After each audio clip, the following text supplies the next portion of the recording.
आपल्यामध्ये मी अवदसा भरवली आहे. तर ती भरवलेली अवदसा आज खायला पाहिजेच की. बरोबर आहे का नाही? तुम्हाला पण वाटतंय ना त्याच्यावर उपायला पाहिजे? तर हो, आज मी तुम्हाला निश्चित त्याच्यावर उपाय सांगणार आहे. आणि पहिल्या प्रथम मी सांगतो की मी कोण मांत्रिक तांत्रिक विद्या विद्या हे काय करणारा किंवा जाणणारा माणूस नाहीये. मी पण तुमच्या सारखाच एक सरळ व्यक्तिमत्व असलेला माणूस आहे. तर मित्रांनो, की एखाद्या व्यक्तीला जर का शस्त्र माहित असेल तर त्या व्यक्तीला अस्त्र पण माहित असते. ही गोष्ट मात्र तुम्ही लक्षात ठेवा. तर आजचा विषय काय आहे की मी ज्यावेळी या गोष्टीवर तुम्हाला उपाय सांगित आहे त्यावेळी त्या गोष्टीतील काहीतरी गोष्टी मला माहिती आहेत म्हणून किंवा त्या गोष्टी त्या उपायाशी निगडीत आहेत म्हणून मी तुम्हाला हा आजचा व्हिडिओ करून सांगत. तर मित्रांनो, तुम्हाला सांगतो की एक गाव असते ना, या गावामध्ये संपूर्ण म्हणजे गोराकी, म्हणजे आपल्या गायी वगैरे राखणाऱ्याला गुराखी म्हणतात. एक गुराखी एक असतो, तो संपूर्ण गावातील जनावर सकाळी 10ला घेऊन जायचं जंगलामध्ये आणि संध्याकाळी ती 5ला घेऊन यायचं. असं एका मुलग्याकडं किंवा एका व्यक्तीकडे ते काम असतं आणि तो काम इनाम इतबाराने करत असतो. जंगलामध्ये गेल्यानंतर जंगल हे घनदाट असते, तिथं जंगलामध्ये लक्ष ठेवायचं सुद्धा, प्राण्यावर लक्ष ठेवायची सुद्धा त्याचीच जबाबदारी असते आणि ही व्यक्ती इनाम इतबाराने ती सांभाळत असते. काही दिवस जातात, त्या व्यक्तीला त्याच्या मोबदल्यामध्ये 2 टायमाचं भरपेट जेवण आणि घर खर्च चालवायला जेवढा पाहिजे तेवढा मानधन दिलं जातं. काही दिवस ठीक जातात. अशा या जंगलाच्या ठिकाणी तो काय करत असतो की जे काय जनावर असतात त्यांच्यावर तो लक्ष ठेवत असतो. मग त्याला काही दिवसांना असं, तो ठराविक दिवस गेल्यानंतर त्याला सकाळी 10ला तो जेवून जायचा आणि जेवून गेला की थोडस उन्हाचं किरण आलंय की त्याला सुस्ती यायला चालू होती. मग सुस्ती आली की तिथंच तो एखादं झाड मोठं बघायचं, त्याची सावली बघायचा आणि तिथं पोतं टाकायचा आणि तो झोपायचा.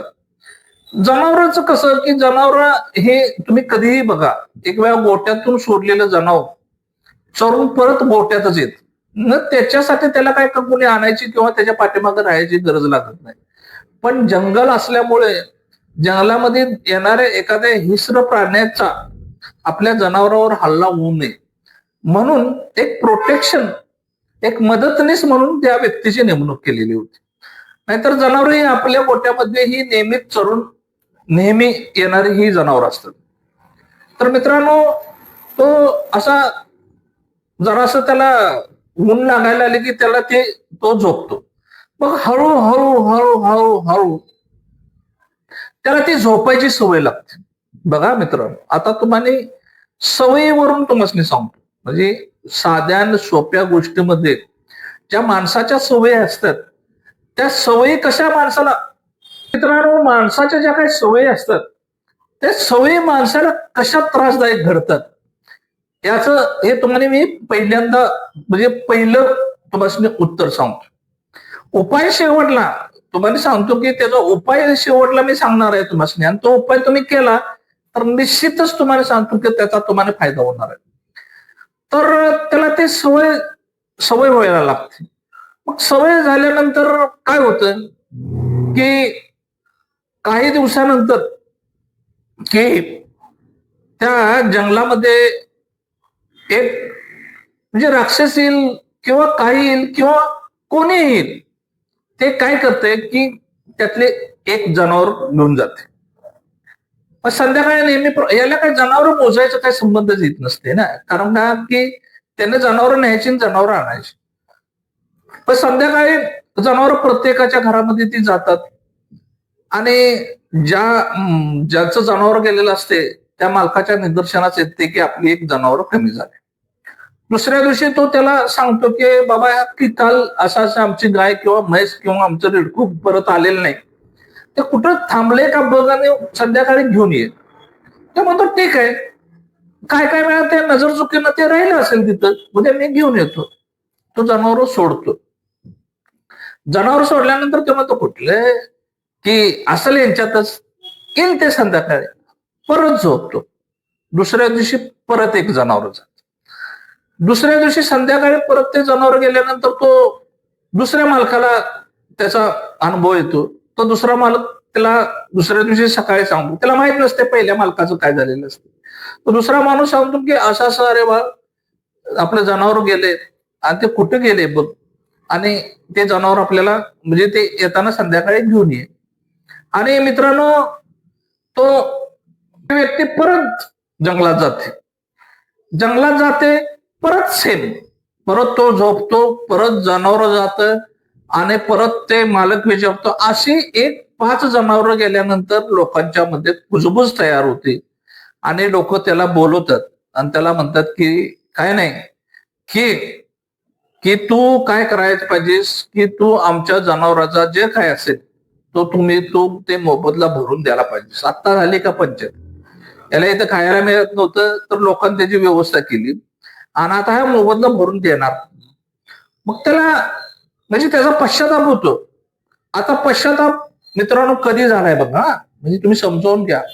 या सवयीचा पश्चाताप त्याला कधी झाला तर त्याचं नुकसान झाल्यानंतर.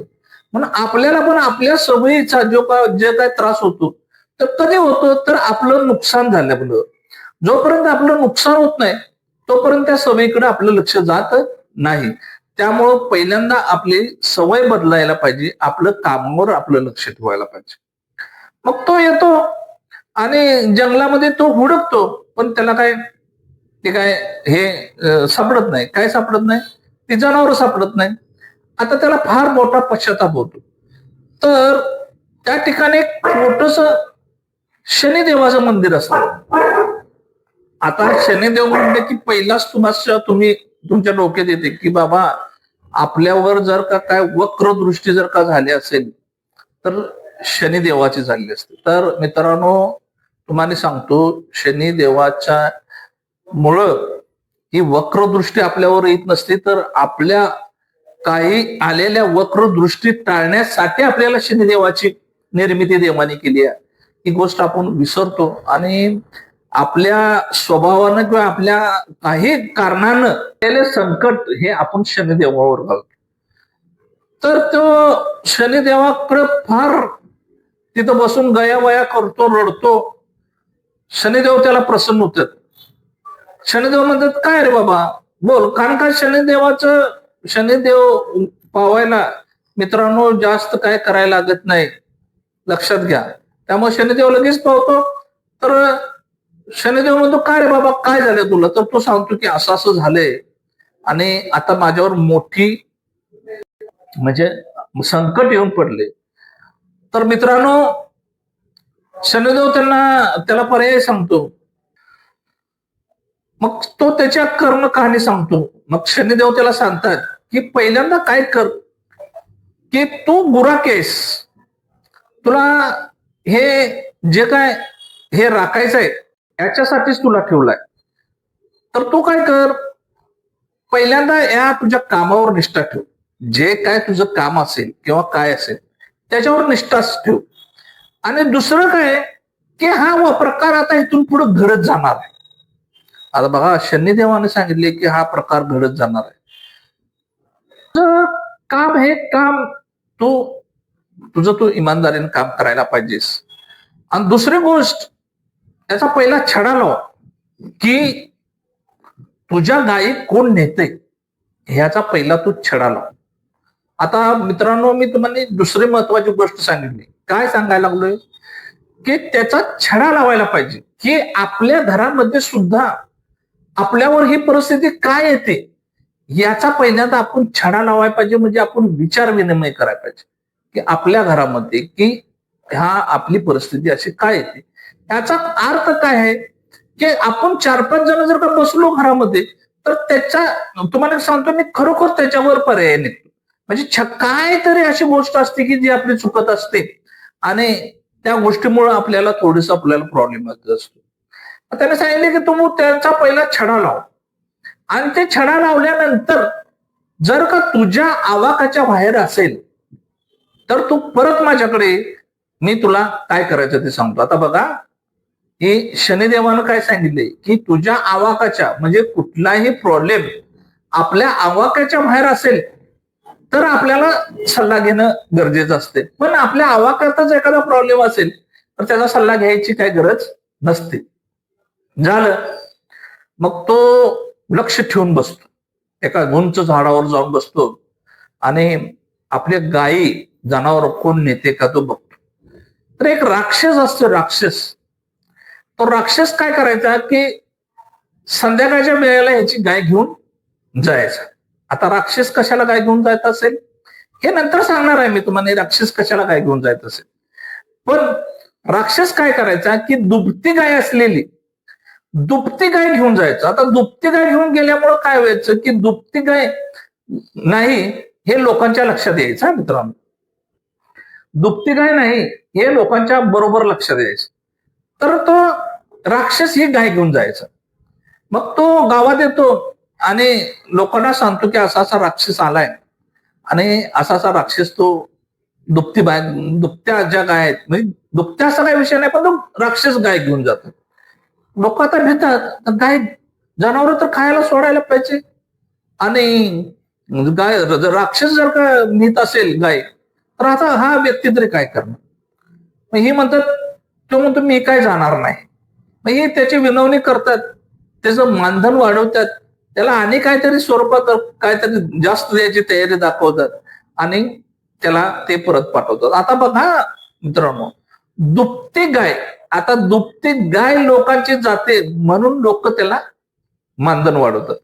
तर आपण कोणत्या ठिकाणी काम करतोय ते खरोखरच दुभती गाय आहे का बघा.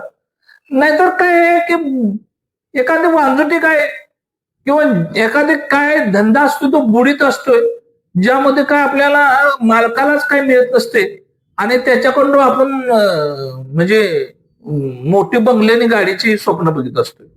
तर असा काय प्रकार आहे का बघा, किंवा आपल्या घरामध्ये असा काय प्रकार घडतोय का बघा. म्हणजे आपली दुभती गायच आपली कुठं गायब झाली का बघा. आणि जर का ती झाली असली तर ते हुडकायचा पहिला प्रयत्न करा आणि हुडकल्यानंतर तुम्हाला 100% आपली गाय ही दुभती गाय आपल्याला सापडणार. म्हणजे जरी आपल्या घरामध्ये एखादा राक्षस आला, म्हणजे राक्षस रूपी काय आपल्याकडे जर का हे यायचं जर का प्रयत्न असेल तर ते आपल्याला त्याचं निदान 100% सापडणार. तर मित्रांनो, तो राक्षस आता हा भीतो पण हा जातो, कारण ह्याला माहित असते की शनिदेवाने मला सांगितले की मदत तुम्हाला मी मदत करतो म्हणून. हा जातो शनिदेवाला, तो म्हणजे शनिदेवांची पूजा करतो, परत शनिदेवाला तो प्रसन्न करून घेतो आणि शनिदेवाला सांगतो की असा असा राक्षस आहे आणि आता त्या राक्षसाला मी प्रतिकार करू शकत नाही, कारण का तो मोठा आहे आणि मी मानव आहे, तो राक्षस आहे आणि ते माझ्याकडून काही शक्य होणार नाही, तर यातून मला मार्ग दाखवा. तर आता शनी देवाने सांगितलेला मार्ग काय आहे हे मित्रांनो तुम्ही एकदम व्यवस्थित लक्षात ठेवा. हा मार्ग फार महत्वाचा आहे. तर शनिदेवाने त्याला सांगितलं की तू त्या राक्षसाबरोबर मैत्री कर. अरे म्हटलं आता राक्षस जवळ गेला तर राक्षस त्याला राखील का. हे शनिदेव सांगतात त्यांना की मैत्री कर. तर शनिदेव सांगतात की कुठलंही येणारं संकट किंवा कुठलेही आपल्याला दिसणारी मोठी वस्तू आपल्यासाठी मोठी नसते. आपण ज्यावेळी मनानं ठरवतो त्यावेळी ती कुठलीही गोष्ट करणं असाध्य ठरत नाही. त्यामुळे तू त्या राक्षसाबरोबर काय कर, दोस्ती कर. मग शनिदेवांचं म्हणल्यानंतर ठरवतो चला काय नाही, आपण राक्षसाबरोबर मैत्री करायचा प्रयत्न करू.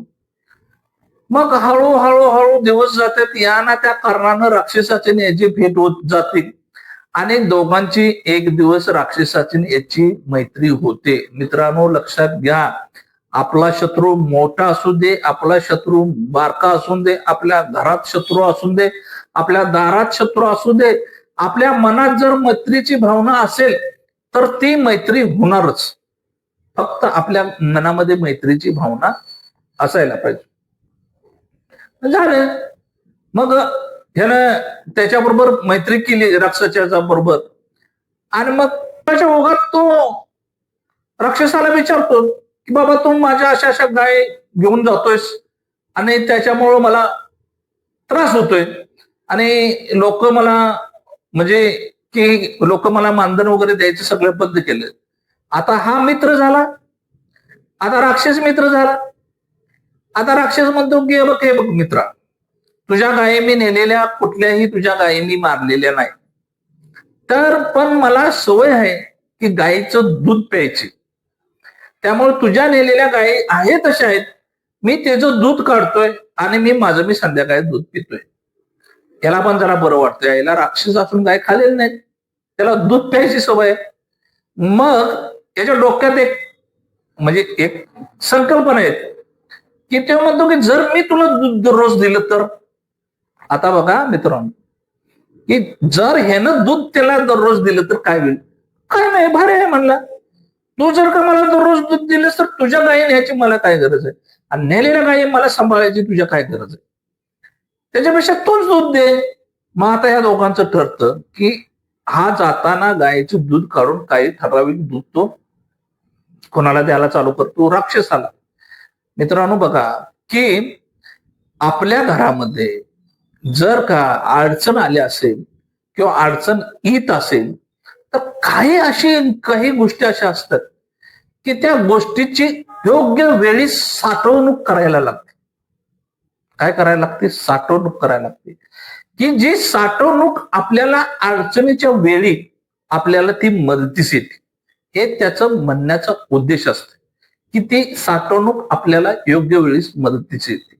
त्या गायी नेल्या, गावकऱ्याने तो राक्षस असल्यामुळे जायचं तिकडं बंद केलं. आता ह्याला मानधन वाढवून दिलं, म्हणजे याची साठवणूक वाढली, याची साठवणूक वाढली आणि त्याचा उपयोग त्यानं अशा पद्धतीने करून घेतला. आणि मग की हळूहळू त्या गायी म्हणजे गायी जायच्या बंद झाल्या, राक्षसाची त्याची मैत्री झाली.